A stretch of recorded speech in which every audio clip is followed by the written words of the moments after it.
আপনাদের মনে আছে কঙ্কন দাসীর কথা? কাজল রেখা গল্পে কাজল রেখা কিন্তু তার হাতের কঙ্কন দিয়ে দাসীকে কিনেছিল। সেই দাসীর নাম দিয়েছিল কঙ্কন দাসী, কারণ কঙ্কন দিয়ে সেই দাসীকে কেনা হয়েছিল। আপনাদের এখানে চুড়ি, হাতের মানে চুড়ি যে কত রকমের আছে একটু দেখান তো। চুড়ি আপনার বিভিন্ন রকমের চুড়ি হয়। এটা হলো আমরা বাউটি খেলে চুড়ি বলি। বাউটি, হ্যাঁ, এটা হলো চপটের মধ্যে একটু চওড়া। চপট, চপট, হ্যাঁ চপট চুড়ি। এই যে এটা যেমন চপটের মধ্যে চওড়া চুড়ি বলি, এটা তারের চুড়ি বলি আর কি। এটা তারের চুড়ি কেন? তার চুড়ি, এটা তার দিয়ে তৈরি করা হয়েছে। আচ্ছা, তার দিয়ে তৈরি করা হয়েছে, তাই তারের চুড়ি। তার মানে এই যে এই তার, হ্যাঁ এই ধরনের তার চ্যাপটা করে করা হয়েছে। মানে এই তার দিয়ে এই সুন্দর চুড়ি, হ্যাঁ ভাবা যায়?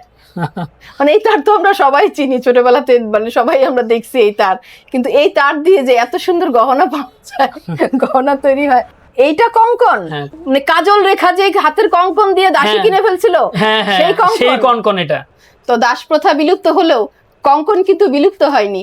এই যে দেখেন আমার হাতে সেই কঙ্কন, কঙ্কন দিয়া কিনলাম দাসী, নাম দিলাম তাই কঙ্কন দাসী।